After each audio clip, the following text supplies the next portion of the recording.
nothing. Here's what they know about us. They know that if they can cross the border into California, they're set. Democratic politicians in that state will shelter them and give them benefits.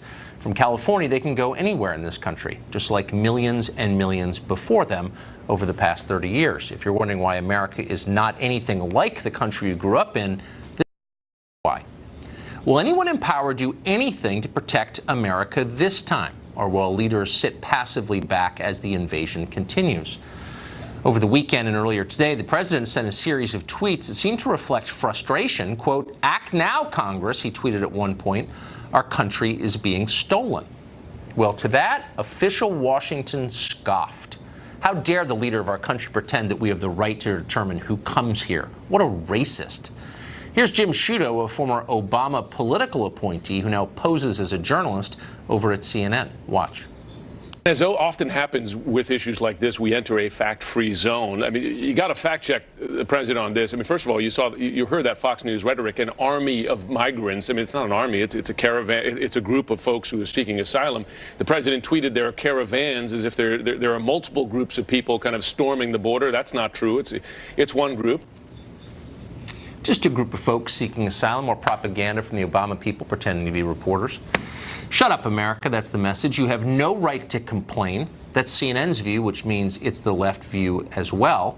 Is it America's view? Do voters agree? Do voters think that we have a moral obligation to admit every single person from around the world anytime who wants to come here, feed and house and educate them at our expense, even as our own middle class dies? Maybe voters do think that. I guess we'll find out in the midterm elections. This will help define those elections. Jessica Vaughn is Director of Policy of Studies, at the Center for Immigration Studies, and she joins us tonight. Jessica, thanks for coming on. So when the Obama guy over at CNN describes them as just a group of folks seeking asylum, where does that leave the United States? Does that mean that we can do nothing about this? Well, if they're seeking asylum, what they should be doing is seeking it in the first safe country that they come to, which is Mexico in this case. But that's not what this is. This is a political stunt designed to challenge the United States and particularly the Trump administration. This is organized by activists. It's a walkathon for open borders. They know exactly what they're doing. They've recruited these people to join this group making their way to the United States. It's definitely a public relations stunt, and it's a challenge to our sovereignty, and the president needs to meet this challenge and not just carry on the way the Obama administration did and welcome them in. We don't need to accept their asylum applications. Heck, they're being trained on how to commit asylum fraud. So this is 1,000 people, but why wouldn't it be 100,000 people or 300,000 people? Why wouldn't it be the whole population of Salvador, the 2/3 that don't already live here? I mean, at some point that's going to happen because populations in poor countries are exploding.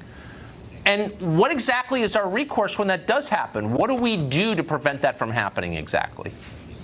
Well, that's why we have to prevent it from happening now. There's a reason this has been building to this point since the Obama administration essentially changed the rules on asylum, and since friendly judges stepped in and said you can't detain kids, they can be used as deportation shields. One thing we could do is prevent them from getting to the United States and do as we've done in the past and tell Mexico we want to come in and head this off before they get to our border. And, we have a lot of leverage with Mexico, particularly on migration issues. It's not their job to control our border, but we can make it in their interest to help us prevent things like this from happening because, let's face it, Mexico gets a lot more out of our bilateral migration relationship than we do. So we need to use that leverage, maybe, kind of tie it into NAFTA if we have to. But we don't need to just sit back and stand by while people take advantage of our lack of a secure border. Right. So 60,000 Americans died last year from drug ODs, and most of those drugs came from Mexico. So they're a hostile country. They're abetting the movement of these people here. Would it be possible to send the military to our border? I mean, why is this not a hostile act against our country? It is. I mean, it certainly should be taken that way. We could invoke emergency declare that this is an immigration emergency that requires extraordinary measures. The federal government has a plan for how to deal with a mass migration emergency. We've done it before, say when the Haitian boat people came, we sent the Coast Guard out to intercept them. There are tools and authorities that the president has that can be brought to bear here, perhaps even work with the state of Texas, depending on where they decide to try to make landfall in the United States. We can move money around. There are authorities we can take advantage of, and we can use our leverage with Mexico. We don't have to just sit back and wait for them to arrive. Well, somebody better be thinking this through right now, because this is imminent. Jessica, thank you for that. Appreciate it. Glad to be with you. Enrique Morones is the founder of Border Angels, a pro-immigration group, and he joins us tonight. Enrique, thanks for coming on. Hey, Tucker. So I understand that you're for more immigration into the country, but I can't imagine you would support people walking across Mexico and just showing up, expecting to be let in. If that were to happen a lot, we would no longer be a country. So what should we do with these people?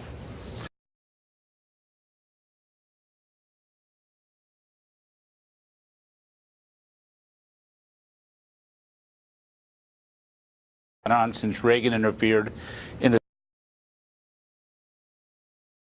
Central American policies in the late 70s and 80s. These are people that are escaping violence, escaping hunger. They're looking for refuge, and they're trying to come into the country. And when you have a Border Patrol spokesman like Chris Harris encouraging them to come, telling them, just show up at the border and say asylum, are you going to get in? That's a lie. That's not the way it works. And it causes these people to flee. They're crossing. They think they're going to be able to get in. Most will not be getting in. But I'm not really sure why I don't know why you would feel an obligation to defend the government of Mexico, which is abetting illegal immigration into Tijuana. They could stop this, but they're not. This is an act of hostility. The thing is that we allow the freedom of people to be able to travel freely within the country, as a lot of countries do in the world. And I will defend Mexico because you're lying. Why don't you show me a document where the Mexican government is training people, like you just said, to cross into the United States? The Mexican government isn't doing that. Are there people doing that? There may be. Really? Because they were giving that, you know. I'm sorry. I win with superior knowledge here. The Mexican, no, superior arrogance. Of course it is. I know you're from San Diego, and your racism and ignorance is very well known. Right? Okay. Yeah, Look, the Mexican government has given instructions to people. I've seen them with my own eyes on how to get across the border. But the point is, this group of people could be stopped any time by the Mexican government, which, again, you feel the need to make apologies for, but they detain people all the time in their country from Central America, as you know. But they're not detaining these people because they say they're going to El Norte. So they're a hostile power. But why should we have to accept anybody who comes here? Most people aren't coming to the United States. Most undocumented people go elsewhere. They have no desire to come here. Of the 250 million undocumented people in the world today, the United States has 11 million. And that flow has shifted dramatically, dropped 40% in the last 5.5 years. But why should we take any? No, but you're missing it. Why should we take any? There are a lot of people who want to come here legally. Yeah, but there's no way for these people to come in legally. And the United States interfering in these countries, the demand for the drugs, invading a sovereign land like Iraq, or interfering in the civil wars of Central America, that causes people to flee. The U.S. should be more welcoming. So our sins are the reason this is. So you hate America, is what you're saying. I don't know why. Actually, it's interesting. You're blaming America for illegal immigration into America. People Central come America here. is part of America. Central America is part of America. Mexico is part of America. The United States is a separate country. It's not the same as Honduras, actually. One-third of all Salvadoran citizens already live in the United States. So at what point can we say we've atoned for our sins in El Salvador? Stop interfering in the policies of other countries. Stop taking their natural resources. Stop invading sovereign lands. You have a president. Are we taking the natural resoreason of Honduras right now? Remember Donald Trump? I mean, that guy, he's an embarrassment to the world. He says they're coming for DACA. DACA ended in 2000. People had to have been here by 2012. Donald Trump doesn't know what he's talking about. Let me ask you. I'm not asking you your opinions on Trump. I'm not interested. I'm asking you about the policies hold on. The policies that affect all of us as Americans. And you're saying that Hondurans have a right to come here because we take the natural resources of Honduras somehow? Can you be a lot more specific? Absolutely. The invasion of the United States of sovereign lands, whether it was the interference in Central America with the Reagan administration. What do we do to or Bush. Hondurans? Well, have you heard of Iran-Contra? Have you heard of the fact that the United States is the #1 consumer of natural resources from other countries? The #1 consumer In of illegal Honduras? drugs? So That these causes people are problems coming in here these to countries. punish us for bad things we did in Honduras? No. Are you they're coming here representative because of they're people looking on the for left? Is security. everybody They're this looking for dumb? The United I mean, States I'm has like, a what are large you talking about? responsibility. And when they invade sovereign lands, when they take from sovereign lands, they should be a more welcoming nation, and they are not. But there's no in legal way what for the people to come Okay. in. They're All right, I'm desperate. trying. People Look, are crossing I just want to have a borders rational. all over the world. I The just want to have a universal human rational right. conversation. They should be able. Yes, Nobody we on the should have left one. does. All right. Yeah, we should have a Get rational. back to me when you can explain what we did to Honduras to deserve this. Thanks, Enrique. First, they came for Confederate generals. Now, no statue is safe, even a statue dedicated to an American president who fought the Confederacy in the Civil War. California town is now planning to demolish a statue of President McKinley. That story next.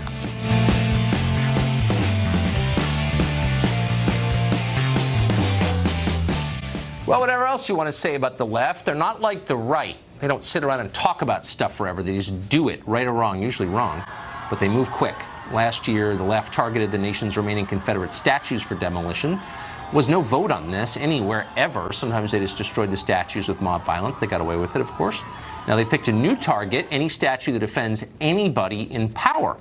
In Arcata, California, in the northern part of the state, a statue of President William McKinley is going to be torn down on the grounds that he pursued policies harmful to Native Americans. Of course he did. So did Abraham Lincoln. So, of course, we await Lincoln's monument's dynamiting. Not really, but you never know. Paul Patino is on the Arcata City Council. He voted for the removal of McKinley's statue and joins us tonight. Paul, thanks for coming on. Yeah, you're welcome. So, I'm not for tearing statues down without a vote, but of all the people whose statue you could tear down, why McKinley? It's the only one we got. Okay, good answer. But I mean, here you have a guy who joined the Union Army at 18 to fight the Confederacy, spent years in battle.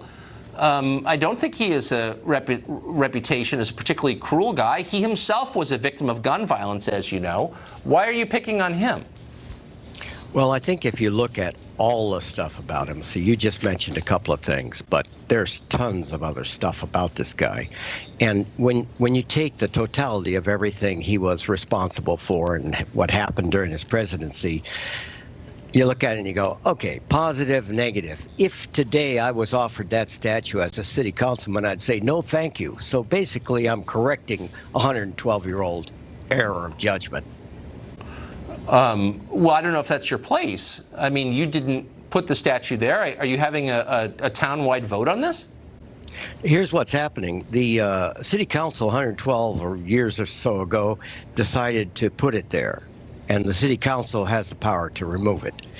If indeed the citizens don't want that to happen, we have referendum and initiative here in California that happens constantly. And so it can be simply 1,000 signatures and be on the ballot. Well, why don't you just let them vote anyway? I mean, you don't have to wait for them to do that. But hold on. I just wonder how you would feel. Let's say there's a Paul Patino statue. I hope, obviously, there never is. But let's say there was. How would you like to be assessed on every bad thing you did? I'm sure you've done good things. I'm positive you've done some pretty bad things. I can just tell. How would you like it if people said, we got to tear this statue down? He was flawed. I mean, shouldn't we be a little more forgiving than that of people? Let me say this. I don't think any human being deserves a statue. We're all equals. I think it's a mistake to put statues up for humans. Statue of Liberty, it works because that's not a human. Okay? It's a replica or a stylized person. When you put up a human, you're always going to have a problem. No matter what human, whether it's Mussolini or whoever, it's a problem. I have to say, I wasn't expecting you to say that. You're kind of winning me over a little bit with that argument because I think that's actually true. And we shouldn't be worshiping politicians. Even the good ones are not that good. So I kind of agree. And I'm sure we don't agree on anything other than that. But I don't think that's a dumb point at all. Kind of an Islamic point, but still a pretty good point. But since his statue's up there, and no one living made the decision to put it there, you have to make an affirmative decision to take it down. And by Right. doing that, aren't you really saying, you know, his sins outweigh the good things that he did? I mean, he was a good president. He fought against slavery. I mean, can we ask any more? And by the way, as I said, he was a victim of gun violence. Shouldn't that give him a pass? You know, I totally see the good points and I see the bad points. And I, as a elected official, a representative of the people in the town, I have to say, go deep inside and look at what would I do if I was faced with this any other time. And 13 years ago, it came before us before. And we didn't have a majority, so it stayed.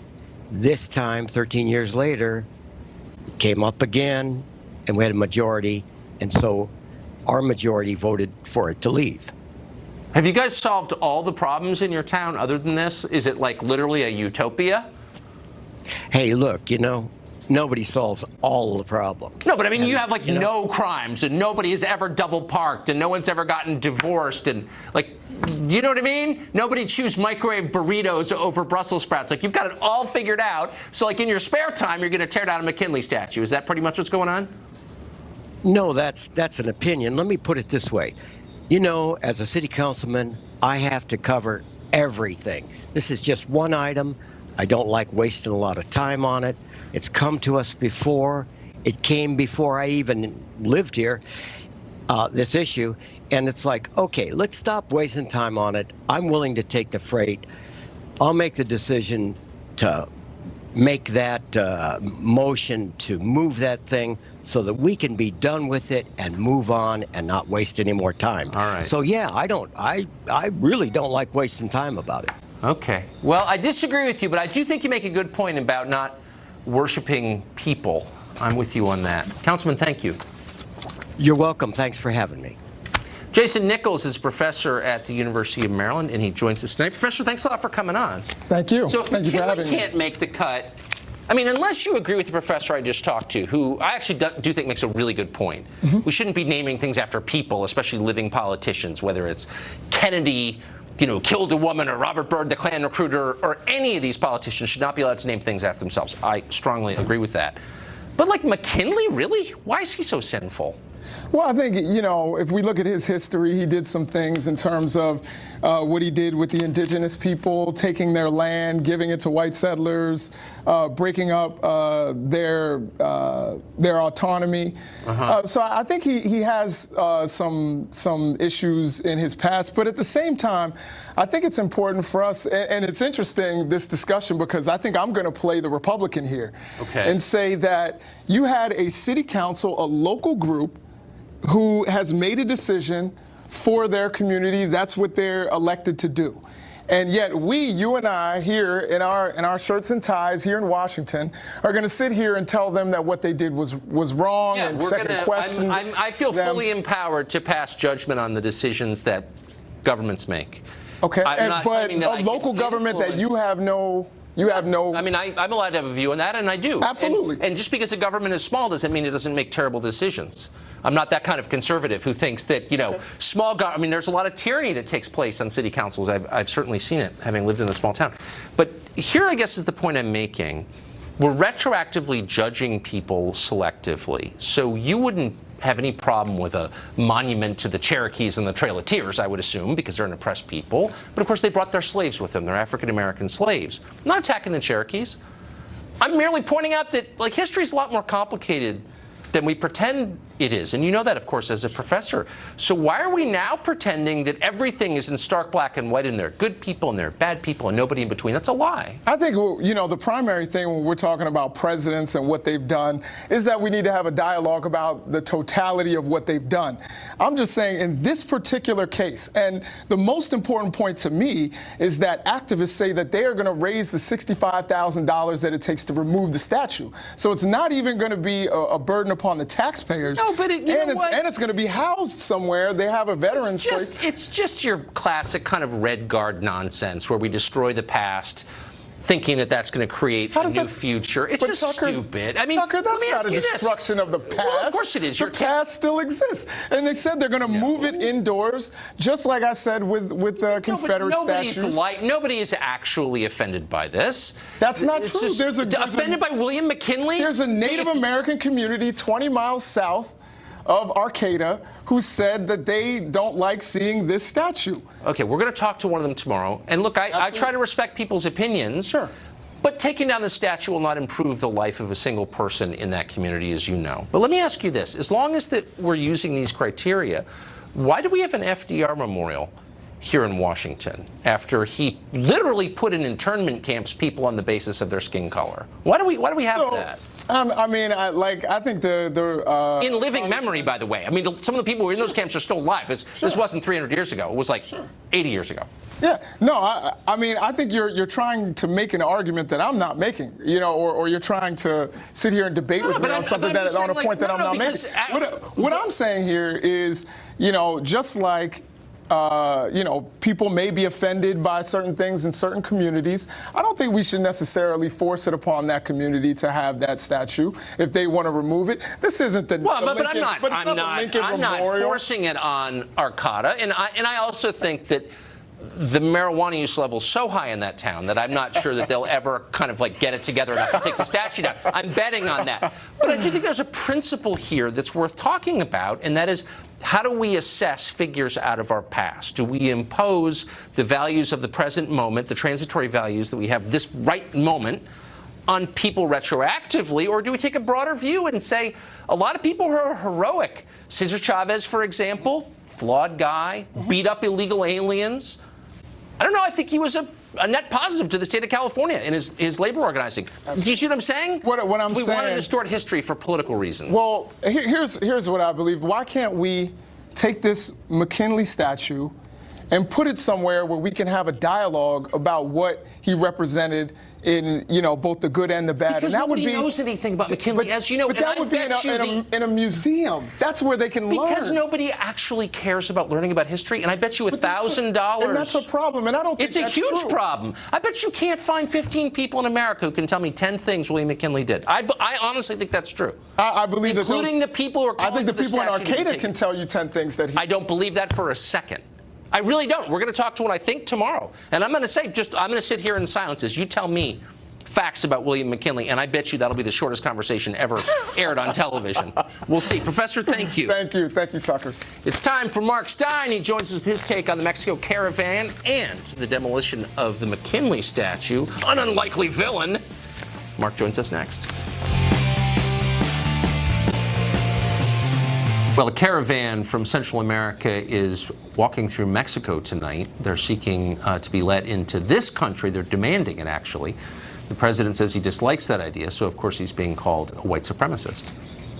A migrant army. Listen to that phrasing there. This is an army. It speaks to an invasion of brown people, right, from Central America. This is the implication there. Easter wouldn't be Easter without a little brown scare. Right after his Happy Easter tweet, Donald Trump went right after immigrants.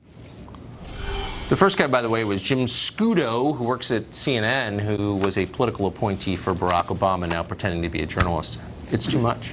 Mark Stein joins us tonight. So, Mark, I guess the point that the left is making right now is that we have no right, under any circumstances, to deny people entry when they come here. Period. Doesn't matter who they are, where they're from, what skills they have. It doesn't matter. We have to let them in. Is that the position? Yeah, basically, and kind of what's wacky about this to me, Tucker, as I understand it, basically half the illegal immigrant population, including these 1,100 people or whatever it will be up to by the time they actually hit the Rio Grande, about half the illegals in this country came here since 9/11. In other words, they broke into a country that's supposedly on orange alert. We're told we're on an orange alert. If law-abiding persons go to an American airport, they're barked at all the time. Be advised, the security coding for today is such and such. And yet at the same time, 1,100 people have announced they're just going to walk into the country, and the United States government throws up its hands and says there's nothing we can do to stop them. Well, in that case, What the hell is the point of Orange Alert? Why are 300 million law-abiding Americans shuffling shoeless through their airports like a bunch, like a bovine herd? If any of the 6.5 billion people who aren't American around the planet can just walk across the Rio Grande or take a flat-bottom boat and walk into the country. What's the point of Orange Alert? What's the point of a government, actually? Because the point is that we're the problem. As one of our guests earlier told us, as Jim Scudo or whatever his name is on CNN told us, we're the problem, actually. These are the virtuous ones trying to get in. We're the impediment to their progress. Shut up, America, and obey. And, you know, he probably doesn't know it. There was a French novel published 45 years ago by Jean Raspail, The Camp of the Saints. A lot of people on the left don't like it. But it actually predicted what's happening before our eyes. A bunch of people got in a ship at India and sailed for the south of France in this novel. And all the media commented, like the CNN guy you just quoted, what's the big deal about this? We are the ones. We are the sinful ones. We are the ones with the stain of all the wicked isms on our past. Imperialism, colonialism, racism. These people are the virtuous ones. Let them in and they will redeem us. Do you ever get the impression you've been softened up for this exact moment, that people have been telling you to shut up and obey and that you have no moral standing and you're not allowed to give your opinion? Basically, so we get to the moment where you can just be told to step aside and let people come in your place. I think that's largely what it is, in fact. And that's why I always pay great attention to the left's assault on language. Someone just said, you know, those of us who oppose this are anti-immigrant. Actually, no, I'm an immigrant. Yeah. It's a rather boring thing to be because it involves going to government offices and filling in paperwork. But the left has appropriated that term, so it now effectively means an army of people who don't bother with paperwork, who simply, as your first guest said, simply from being in poor, impoverished countries whose resources the United States has pillaged, supposedly, they have the virtuous right to just walk in to the country. So why should we care that a statue to President William McKinley, a victim of gun violence, by the way, is about to be torn down in Northern California? It feels like one of those things that's worth paying attention to. Why is it? Well, I think it's worth paying attention to because it shows that when you hand the left a victory, they move on to the next thing.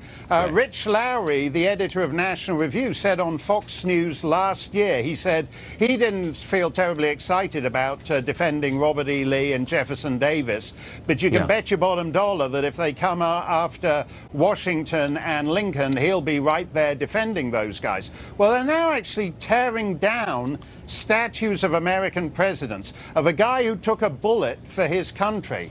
Once you hand them the first victory, they simply move on to the next ones. And you know what's interesting to me, Tucker? Obama, when he was talking about what he looked for in his judges, said the quality of empathy. Empathy requires us to be able to understand human beings in the age in which they lived. You're not tearing down a statue of McKinley. You're tearing down the representation of all the Americans who voted for him, agreed with him, supported him. You're in fact disowning your own history and saying, I'm just going to live in a hyper-present tense, disconnected from my past. That is exact, and I knew you could explain it better than anyone I've ever met, and that is exactly right. That's exactly what bothered me about it. Thank you for articulating that. Appreciate it. Thanks a lot, Mark. Tucker. See ya. America's military presence in Syria could be coming to an end, but some people are upset at the prospect of that. One of them joins us in a minute. Also, there's new video of something pretty amazing shot by a passenger on a commercial airliner just the other day. It's actually unbelievable. We're not going to describe it. We're going to let you decide what you think, and we'll show it to you in a minute.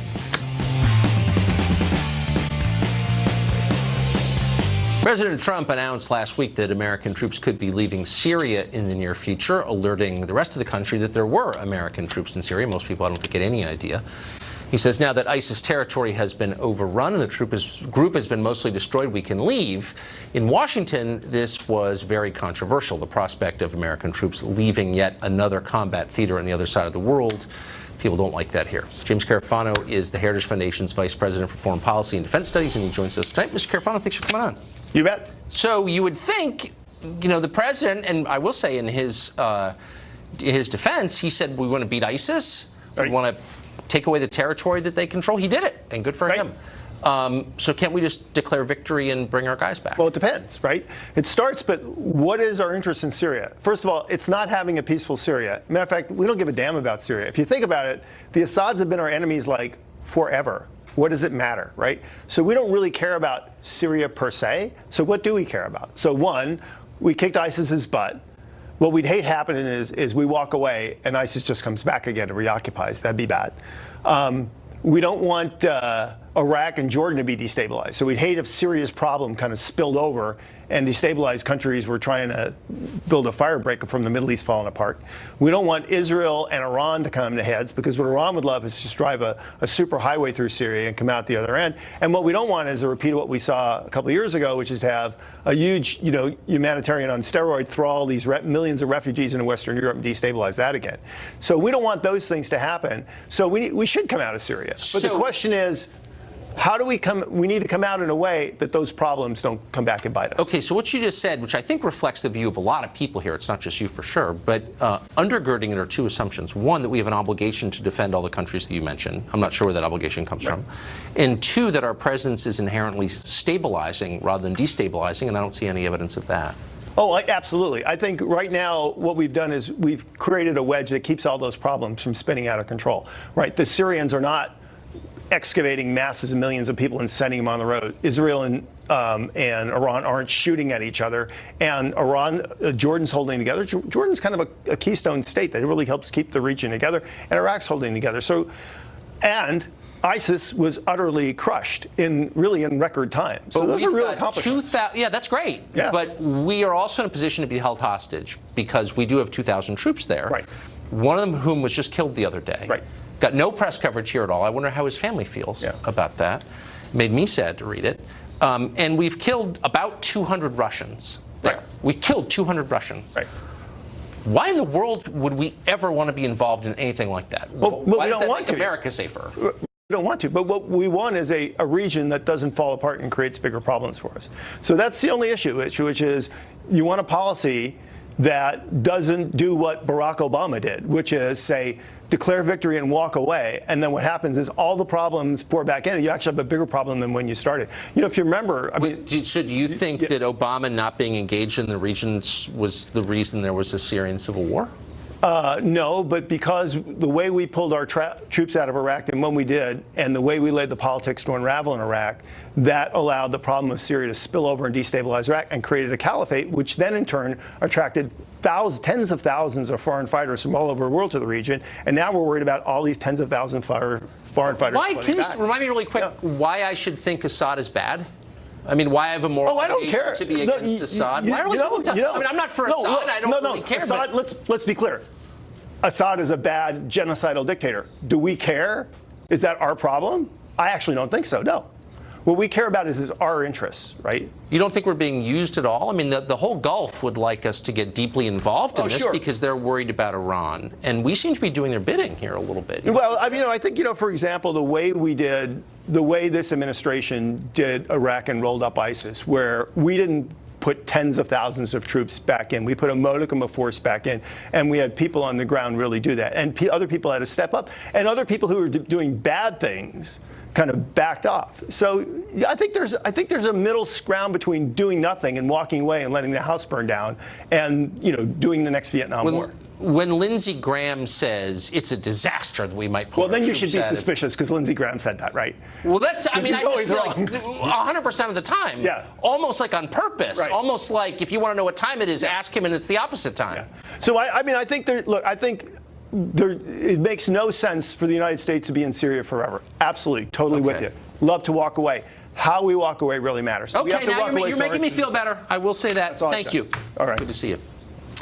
Amazon has become so ubiquitous that even the Pentagon is dependent on them all of a sudden to store their classified data, your classified data.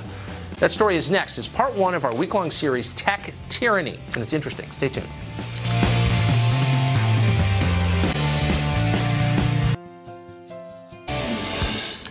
Every night this week, we'll be bringing you a piece of our series, Tech Tyranny, recovering the ways that powerful tech companies are dominating American life in a way that has never happened before in American history. Most people are ignoring it. They shouldn't be. It's changing everything.